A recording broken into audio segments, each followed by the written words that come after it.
சரி, நான் ஒன்று கேட்குறேன், நீங்கள் டக்குன்னு அதுக்கு பதில் சொல்லுங்கள். எது உங்களுக்கு ஞாபகம் வருதுன்னு சொல்லுங்கள். ஆபாசமாக பேசுகிற கட்சினா டக்குன்னு உங்களுக்கு எது ஞாபகம்? திமுக தான் சொல்லுவாங்க. அப்போ இதை கூடவா நீங்கள் எப்படி கேட்கலாம்? அதுவும் அளவுகோல் இருக்கு. அளவுகோல்லாம் கிடையாது சார். திமுகவை பொறுத்த வரைக்கும் தன்னை எதையாவது ஒரு விஷயத்துலேருந்து மடைமாற்றுவதற்கு காப்பாற்றிக் கொள்வதற்கு அவர்கள் ஆரம்பத்திலிருந்தே வந்து பார்த்தீங்கன்னாக்கா சாதிய மத பிரச்சனையைத்தான் கையில் எடுத்திருக்கிறார்கள். அப்பாவு சபாநாயகர் இன்றைய அப்பாவு கூட பதிவு பண்ணிக்கிறாரு. இந்த மாஞ்சோலை விவகாரம் குறித்து சொல்லும்பொழுது சாதியை வைத்து மிகப்பெரிய கலவரம், சாதியை வைத்து மிகப்பெரிய குளவுவாத அரசியல் செய்வது கலைஞர் கருணாநிதி. ஒரு தவறுக்கு எத்தனை தினம் தண்டனை கொடுப்பதுன்ற மாதிரி ஏதோ ஒரு எப்படி தண்டனை?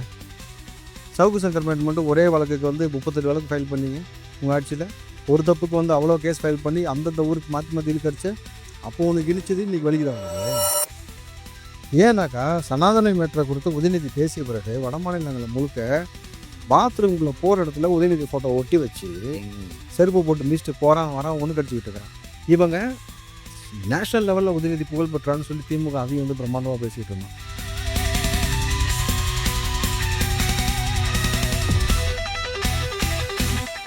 ஆமாம், சேகர் பாபு வந்து அறநிலைத்துறையை வச்சுக்கிட்டு எவ்வளோ பெரிய கிட்டத்தட்ட ஒரு ரவுடிசம் பண்ணக்கூடிய எல்லா வேலையும் பண்ணுறாருன்னு இப்போ சவுக்கு சங்கர் பதிவு போட்டுக்கிறார். அவர் வீட்டில் வந்து மலம் ஊற்றியதற்கு காரணம் சம்மந்தப்பட்ட நபர் சேகர் பாபுகிட்ட பேசுகிறான். நான் ஆடியோ வெளியில் சொல்லிடுன்ற ஆர்வம் வருது. இந்த பேசின நபரை இப்போ காணாமல் சவுக்கு வந்து பதிவு வரப்படும். காணா என்ன செஞ்சாங்க தெரியலன்னு கீழே சேகர் பாபு பேரை வந்து டேக் பண்ணி போட்டிருக்காரு.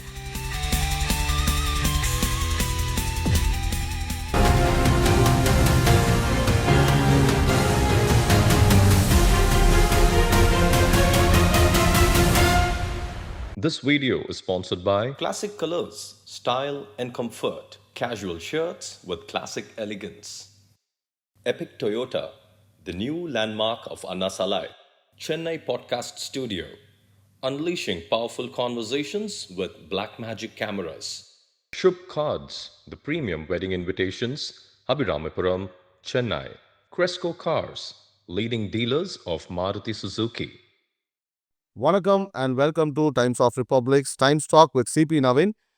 இன்றைக்கி நம்ம ஒரு முக்கியமான டாப்பிக்கை பற்றி டிஸ்கஸ் பண்ண போகிறோம். நம்ம கூட இணைந்திருக்கவர் வந்து பார்த்திங்கன்னா காங்கிரஸ் கட்சியை சார்ந்து ராவுத் இப்ராஹிம் அவர்கள். அவர்கிட்ட நம்ம இந்த விஷயத்தை பற்றி நம்ம டிஸ்கஸ் பண்ணலாம். சார் வணக்கம். சார் வணக்கம் சார். சார் இன்றைக்கி வந்து ஒரு முக்கியமான விஷயத்தை பற்றி நம்ம டிஸ்கஸ் பண்ண போகிறோம். கடந்த 2 நாட்களாக சோஷியல் மீடியா முழுவதுமாக மெயின் ஸ்ட்ரீம்லேருந்து எல்லாருமே வந்து இந்த டாப்பிக்கை தான் ஹாட்டாக பேசினாங்க. ஆனால் அமித்ஷா அவர்கள் வருகை இருந்தனால இது பெரிய லெவலில் பூகம்பமாக வெடிக்கணும்னு தான் நான் இதை நினைக்கிறேன். ஒருவேளை அமித்ஷாவோட வருகை வந்து இல்லாமல் இருந்திருந்தால் இது ஒரு நேஷனல் நியூஸாக ஆகியிருக்கும்.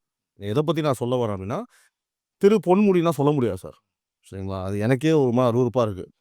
ஒரு ஜேர்னலிஸ்ட்டுக்குன்னு ஒரு நியாயம் இருக்கும், நம்ம அப்படி சொல்லக்கூடாது. அப்போ கோல்டன் ஹேர்னு சொல்லுங்கள் சார். பொன்முடி அவர் பேசிய அந்த சர்ச்சைக்குரிய அந்த வார்த்தைகள், இதை பற்றி நம்ம டிஸ்கஸ் பண்ண போகிறோம். அதிலிருந்து தொடர்ந்து பல்வேறு விஷயங்களை இது போன்று திமுகவினர் தொடர்ந்து செய்து கொண்டிருக்கும் இந்த ஒரு விஷயங்களை பற்றி தங்களோட கருத்தை நீங்கள் பதிவிக்கலாம் சார். சொல்லுங்கள் சார். சார், நீங்கள் முதல்ல அவர் பேரே பொன்முடி கிடையாது சார், தெய்வ சிகாமணி. ஒரு பேர் என்ன சார்? தெய்வ சிகாமணி. என்ன சார் புதுசாக இருக்குது? அதுதான் அவருடைய இயற்பெயர். ஓகே. ஸோ பேரில் ஆரம்பமே என்ன மாதிரி ஆரம்பிக்குது பாருங்க, தெய்வ சிகாமணி.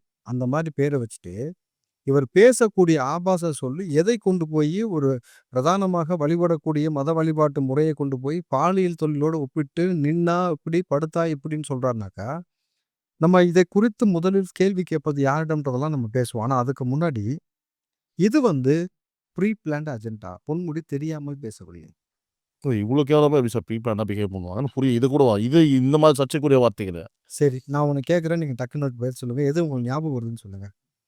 ஆபாசமாக பேசுகிற கட்சினா டக்குன்னு உங்களுக்கு எது ஞாபகம்? திமுக தான் சொல்லுவாங்க. அப்போ இதை கூடவா நீங்கள் எப்படி கேட்கலாம்? அதுவும் அளவுகோல் இருக்கு. அளவுகோல்லாம் கிடையாது சார். திமுகவை பொறுத்த வரைக்கும் தன்னை எதையாவது ஒரு விஷயத்துலேருந்து மடைமாற்றுவதற்கு காப்பாற்றிக் கொள்வதற்கு அவர்கள் ஆரம்பத்திலிருந்தே வந்து பார்த்தீங்கன்னாக்கா சாதிய மத பிரச்சனையைத்தான் கையில் எடுத்திருக்கிறார்கள். சபாநாயகர் இன்றைய அப்பாவு கூட பதிவு பண்ணியிருக்கிறாரு. இந்த மாஞ்சோலை விவகாரம் குறித்து சொல்லும்பொழுது சாதியை வைத்து மிகப்பெரிய கலவரம், சாதியை வைத்து மிகப்பெரிய குளவுவாத அரசியல் செய்தது கலைஞர் கருணாநிதி. இவர்களுக்கு தேவை என்றால் எந்த உச்சத்திற்கும் போவார்கள். நீங்கள் சட்டமன்றத்துக்குள்ளே பார்த்தீங்கன்னாக்கா கோப்புகளை திறந்து பார்த்தால் தெரியும்னு ஈஸியாக ஒரு வாரத்தில் முடிக்க வேண்டியதை நாடாவை எவிழ்த்து பாவாடையை தூக்கினால் தெரியும்னு சொன்னவர் தான் கலைஞர் கருணாநிதி. ஸோ கோப்புகள்ன்ற வார்த்தைக்கும் நாடாவை எவிழ்த்து பாவாடையை தூக்கினால் இவங்க புத்தி எங்கே இருக்கு தெரியுதா உங்களுக்கு? முழுக்க முழுக்க பாவாடை நாடா, அவ்வளோதான். இந்த என்ன சொல்றது? இந்த நாடா பாய்ஸ்லாம் இப்படிதான் பேசுவானுங்க. இதுல குறிப்பா நீங்க இன்னொரு விஷயம் புரிஞ்சுக்கணும். அமித்ஷா அவர்கள் வந்தது. அமித்ஷா அவர்கள் குறிப்பாக வந்து பார்த்தீங்கன்னாக்கா, இந்த அலையன்ஸ் ஃபார்ம் பண்ணது. இந்த அலையன்ஸ்ல ஃபார்ம் பண்ணிட்டு உட்கார்ந்து செய்தியாளர்ட்ட பேசும்பொழுது, அவர் பேசிய மிக முக்கியமான வார்த்தை ஊழலை பற்றி பேசியது.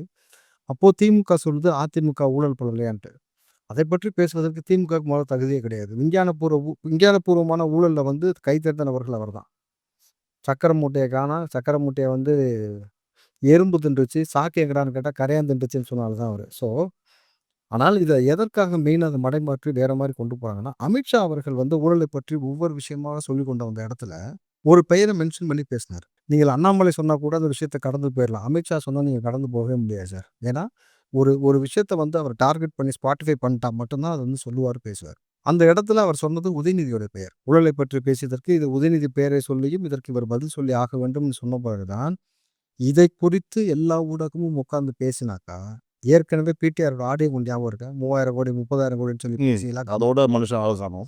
இலாக்கா மாத்துனதா இருக்கட்டும், தொடர்ச்சியாக இவர்கள் என்னென்ன மாதிரியான விவகாரங்கள் செய்வாங்கன்ட்டு. அப்போ இந்த உதயநிதி மேட்டரை மடைமாற்ற வேண்டும் என்றால், இப்படி இன்றைக்கு ஒரு சர்ச்சையான ஒரு நபர் தேவைப்படுகிறார். எப்படியும் வந்து பொன்முடியோட தீர்ப்பு வரப்போகுதுன்னு தெரியும். பொன்முடி வந்து உள்ள போக போறார் ஆல்மோஸ்ட்ன்ற மாரி இருக்குன்றதுனால, முதல்ல உங்களுடைய மகனுக்கு அடுத்தடுத்து நாங்கள் வந்து சீட்டு குடுக்கணும். உங்கள வந்து நாங்க காப்பாத்தணும்னாக்கா, சில விஷயங்கள வந்து திமுக குடுக்குற அஜெண்டா பேஸ்ல பேசியிருக்கிறாருன்னு தான் நான் பார்க்குறேன். இல்லாட்டி நல்லா யோசிச்சு பாருங்க சார். இந்த விஷயம் பொன்முடி இவ்வளவு கேவலமாக பேசிய விஷயத்தை குறித்து நீங்கள் திமுகட்ட யார்ட்ட முதல்ல கேள்வி கேட்பீங்க? ஒரு ஜேர்னலிஸ்ட்டா நீங்க கேட்டீங்கன்னா யார்ட்ட கேட்பீங்க? இது அ எந்த தவறு பண்ணாலும் தலைவன தான் சார் சேரும்.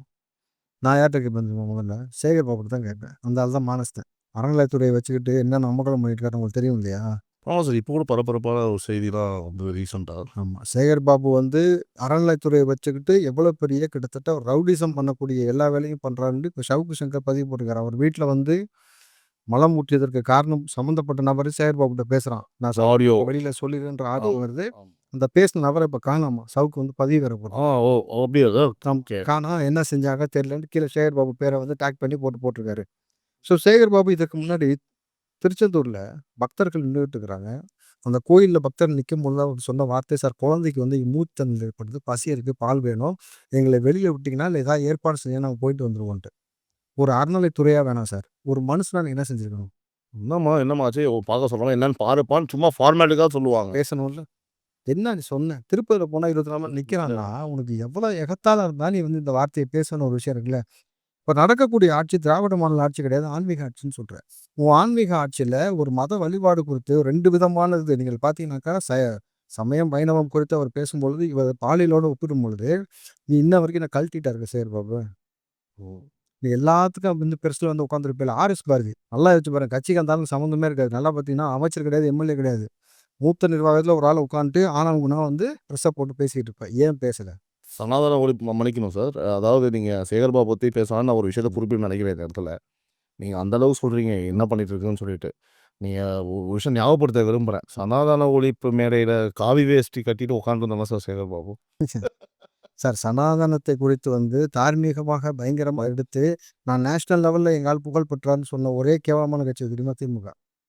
ஏன்னாக்கா, சனாதன மேட்டர குறித்து உதயநிதி பேசிய பிறகு, வடமாநிலங்கள்ல முழுக்க பாத்ரூம்குள்ள போற இடத்துல உதயநிதி ஃபோட்டோ ஒட்டி வச்சு, ம். செருப்பு போட்டு மிதிச்சுட்டு போறான், வரான், ஒண்ணு கடிச்சுக்கிட்டு இருக்கிறான்.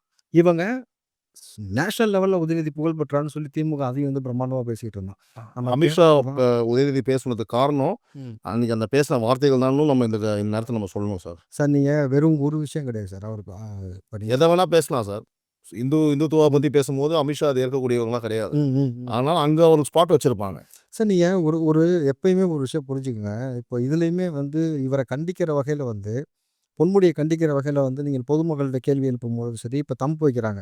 "வேற மதத்தை பற்றி நீ இப்படி பேசிட்டு நேரம் இருந்திருப்பியா?" ம். அப்படின்னு கேட்குறாங்க. முதல்ல அந்த யோசனையே தவறான யோசனை. எந்த மதத்த பத்தி யாரும் இழிவா பேசக்கூடாதுன்ற ஒரு பேசிக் டெண்டன்சி ஒண்ணு இருக்கணும். 2வது விஷயம், பிஜேபியோ அல்லது ஹிந்துத்துவவாதிகளோ அல்லது இங்க இருக்கக்கூடிய பிற கட்சி நபர்களோ ஏன் இதுவரைக்கும் இவர் மேல வந்து ஒரு வழக்கு பதிவு செய்யல? டிஃபமேஷன் கேஸாவது போட்டுக்கணும்ல. இது வந்து எவ்வளவு மத வழிபாட்டு முறைய வந்து இழிவுபடுத்தி பாலியல் தொழில் செய்யக்கூடிய நபரோட ஒப்பிடுவதுன்றது, யாருடைய மனதெல்லாம் காயப்படுத்தியிருக்கும். சார் இது வந்து தமிழ்நாடா இருக்க போய் சாதாரணமா போயிருச்சு. இது வடமாநிலமாவோ வேற மாதிரியாக இருந்துச்சுன்னா, இந்நேரம் வந்து பொன்முடிய உரிச்சிருப்பாங்க. நீங்க நல்லா பார்த்துங்க. எதற்காக வந்து இத்தனை அமைச்சர் மீது இதுவரைக்கும் பார்த்தீங்கன்னாக்கா, யாருமே சேத்த தூக்கி அடிக்கல. இந்த ஆள் மீது சேத்த தூக்கி அடிச்சாங்கன்னா, என்ன வாயின்னு உங்களுக்கு புரியுதா? கவுண்டமணி கேட்கிற மாரி, "என்ன வாய்டா உனக்கு? என்ன அறவாய்?" அந்த மாரி இவர் பேசக்கூடிய இந்த வார்த்தை மிக, மிக, மிக இழிவானது. இதை வந்து முதல்ல வந்து ஒவ்வொரு வழக்கையும் தன்னிச்சையாக நீதிமன்றம் வந்து எடுத்து நீங்கள் பார்த்துருப்பீங்க. Zomato வழக்கு போடுறாங்க இல்லையா? அதில வந்து நீதித்துறையை சார்ந்த நபர்கள் இதை வந்து கூர்ந்து கவனிக்கணும். மதவாத, பிரிவினவாத செயலை வந்து இப்படி ஒரு அமைச்சராக இருந்து கொண்டு செய்கிறார்ங்கும் பொழுது, இவரை வந்து முதல்ல வந்து நீ அமைச்சர்ன்றதுக்காக உன்ன உட்கார வச்சிருக்க கேப்ல வந்து பார்த்தீங்கன்னா, நீதிமன்றம் போகும்பொழுது, எனக்கு ரொம்ப வயசாயிருச்சு. எனக்கு உடம்பு முடியலன்னு சொல்லி தான் விலக்கு கேட்டே வெளியில வந்தார். அப்ப ரிசைன் பண்ணிடலாம்ல. எதுக்கு அமைச்சர் பதவி மட்டும்? அதான் உன்னால சேர்ந்தாப்புல 4 ஸ்டெப் நடக்க முடியல. உனக்கு என்ன பாலியல் தொழிலை பத்தி பேச வேண்டியது? ம். திமுகவுக்கு ஒரு வரலாறு இருக்குன்னு பெரியார் சொன்ன மாரி கதையில எனக்கு தெரியுமா உங்களுக்கு? பாலியல் தொழில் செய்யக்கூடிய நபர்களுடைய வீட்டுக்கு போயிட்டு, காசு குடுக்குற மாரி குடிச்சிட்டு வேலைய முடிச்சுட்டு காசு எடுத்துட்டு வந்தாய்ங்க. அவங்ககிட்ட இருக்க காசையும் புடுங்கிட்டு வந்தாங்கன்னு ஒரு வரலாறுலாம் இருக்குன்னு சொல்லி போட்டிருக்கு. புரியுதுங்களா? இதெல்லாம் வந்து சப்ஜெக்ட் வெரிஃபை நீங்க பார்த்தீங்கன்னா, எங்களோட வரலாறு என்னன்னு தெரியும். ஆனா, இதை குறித்து நான் என்ன சொல்றேன்னாக்கா, முதல்ல பிஜேபியாவது இத முன்னெடுக்கணும். இல்ல அறநிலைத்துறை வந்து சேகர்பாபு எடுக்காட்டி, இங்க இருக்கக்கூடிய ஆதீனங்கள் இருக்காங்கல்ல. ம். மதுரை ஆதீனம் இது போன்ற நபர்கள் வந்து நீங்க இத முன்னெடுக்கணும். இல்ல நீங்க வந்து ஈஷால இருக்கக்கூடிய ஈஷா யோகா மையத்தை சார்ந்த அவங்க யாராவது சத்குரு அவர்கள். சத்குரு எடுக்கணும். யாராவது ஒரு விஷயத்துக்கு இத இத செஞ்சா தான் இதுக்கு ஒரு தீர்வு எட்டப்படும். ஏன்னா, இவ்வளோ நாளா இவனுங்க பொறுக்கித்தனம் பண்றது, அயோக்கியத்தனம் பண்றது, ரவுடிசம் பண்றது, இது போன்ற இழிவான விஷயங்கள் பேசுறது, ஆபாசமாக சிவாஜி கிருஷ்ணமூர்த்தி வச்சு பேச வைக்கிறது, அதுக்கு ஈடு குடுத்து பேசுற அளவுக்கு இவர் ஆர்.எஸ். பாரதி பேசுறது இதெல்லாம் ஓகே. ஆனால் ஒரு மதத்தை குறித்து நீங்கள் இழிவாக அதை வந்து போய் எதோடு ஒப்பிடுவதுன்னு இருக்குல்ல. நீங்கள் பொன்முடியுடைய மனைவியார் வெளியில வந்தாக்கா, இந்த கேள்விய வந்து பொதுமக்கள் கேட்கணும். ம். பொன்முடியோட மருமகள்ட்ட இந்த கேள்விய கேட்கணும். இவர் சொன்னாரு, இந்த கருத்துக்கு உங்களுடைய நிலை அந்த மேடைக்கு கீழ அவங்க மருமகளோ, மகளோ இருந்தாருன்னா இந்த மாரி பேசியிருப்பாரா சார்? அவைங்க பேசுவாங்க சார் மானங்கெட்டவங்க. புரியுதுங்களா? 3வது விஷயம், ஒரு ஒரு முடிவு எடுக்கணும். எந்த கோவிலுக்குள்ளேயும் ஒரு அனுமதி கேட்கக்கூடாது. இது ரொம்ப முக்கியமான விஷயம். இவ்வளோ பேசினேல்ல, கழட்டுறதுக்கா கோயிலுக்கு வரேன்னு கேட்கணும். எதுக்கு கோயிலுக்கு வரேன்? இத வந்து இனிஷியேட்டிவ் பண்ணணும். நீ போற போக்குல ஒரு நாள் பிரச்சனைய சொல்லிட்டு கடந்து அடுத்த நாள் பிரச்சனைக்கு போயிறக்கூடாது. ஏன்னா, எதை நீ காயப்படுத்தி கலங்கப்படுத்தினாயோ அந்த இடத்துக்கு உனக்கு வரதுக்கு அனுமதி கிடையாதுன்னு சொல்லிட்டு, இதை வந்து இந்துக்கள் ஒன்று கூடி பொதுமக்களே கோயில் பக்கம் அந்த ஆள் வரத பார்த்தா, நீ போலீஸ் கூட வந்துக்க, ராணுவத்தோட வந்துக்க. அதெல்லாம் நீ வர வேண்டிய இடம் அதாவது உன் வீடா இருக்கணும், உன் கோட்டையா இருக்கணும், வேற இடமா இருக்கணும். கோயில்ன்றது பொதுவான இடம். அங்க நீ போலீஸ் வச்சு அலட்சியம் பண்றனாக்கா, அது வேற மாரி ஆகி போயிரும். அதனால ஏன்னா இன்ன வரைக்கும் நீங்க பாருங்கன்னா, மசூதிக்குள்ள நீ எவ்வளோ பெரிய பாதுகாப்பு குடுத்தாலும், நீ வந்து போலீஸார்லாம் உள்ள வரக்கூடாது. எல்லாம் வெளியில தான். போலீஸா இருந்தாலும் வெளிய நில்லு.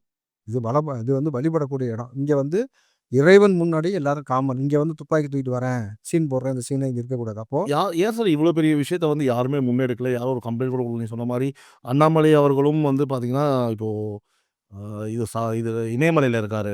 ஒரு நியூஸ் நம்ம பார்த்தோம். பாபா. பாபா ம். போஸ்ட் குடுத்துருக்காரு. ஸோ ஸோ அது அது போக நீங்க ஜூம் பண்ணி பார்த்தா தெரிஞ்சுக்கும். அவுட் ஆஃப் ஜூ அதில வச்சு பாருங்க. கூட ரஜினி ஏதாவது இருக்காரான்னு மேபி இருக்கலாம். இருக்கலாம். அதாவது எப்பவுமே வந்து பரபரப்பா பேசக்கூடிய அண்ணாமலை அவர்கள் இதுக்கும் எதுவும் சொல்லல. இது என்ன ஏன்னா நீங்க சொல்லும்போது எனக்கும் அந்த யோசனை இப்ப வருது. கரெக்ட்டு. இவ்வளோ பெரிய ஒரு விஷயத்த பேசியிருக்காரு. இத எப்படி நம்ம லைட்டா விட்டுடலாம். மேபி இன்டர்னல் பாலிடிக்ஸ் ம். யாரு இத என்ன புரியல ஆக்சுவலி. ஆக்சுவலா வந்து இவங்களுக்குள்ள இருக்கக்கூடிய பாலிடிக்ஸ்ன்றதெல்லாம் சார், நீ அரசியலுக்குள்ள அரசியல் பண்ணு. என்ன கருமத்த வேணா பண்ணு. எவன் கால்ல போய் விழு. சேகர் பாபு இந்த பக்கம் பார்த்தீங்கன்னா, இப்ப முன்னாடி ஜெயலலிதா கால்ல விழுந்து கிடந்த.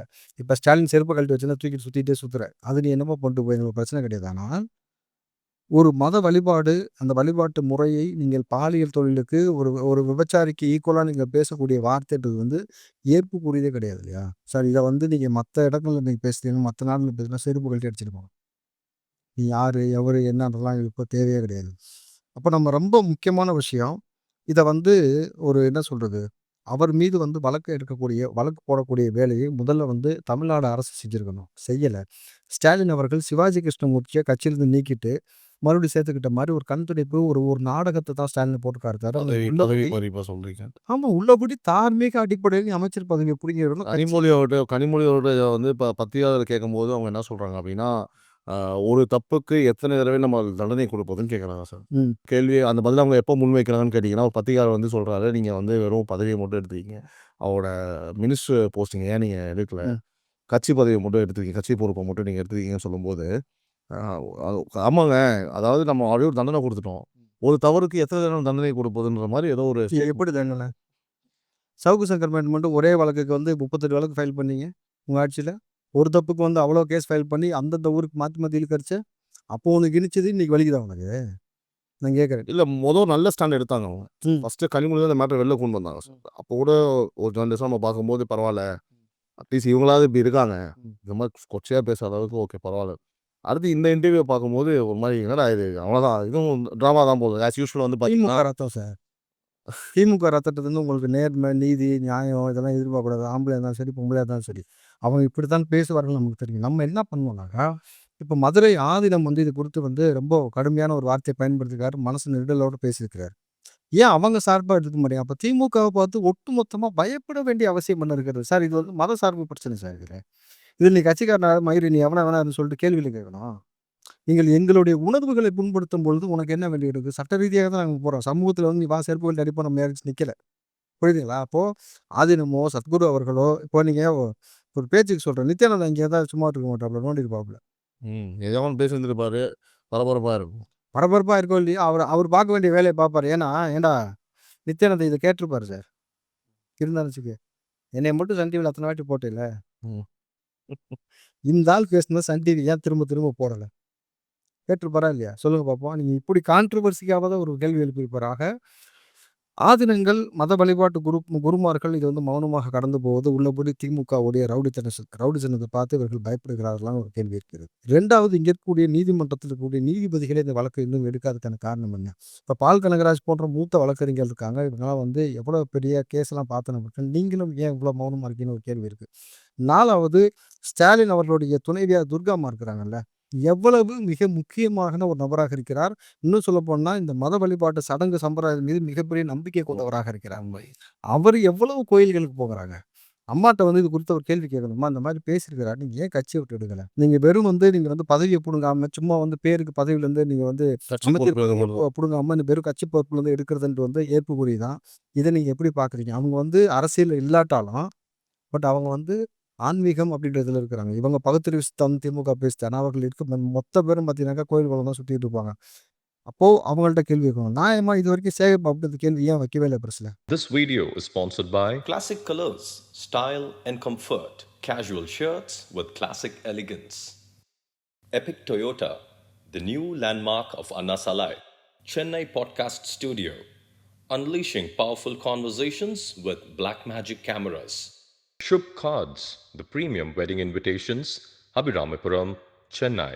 Cresco Cars, leading dealers of Maruti Suzuki.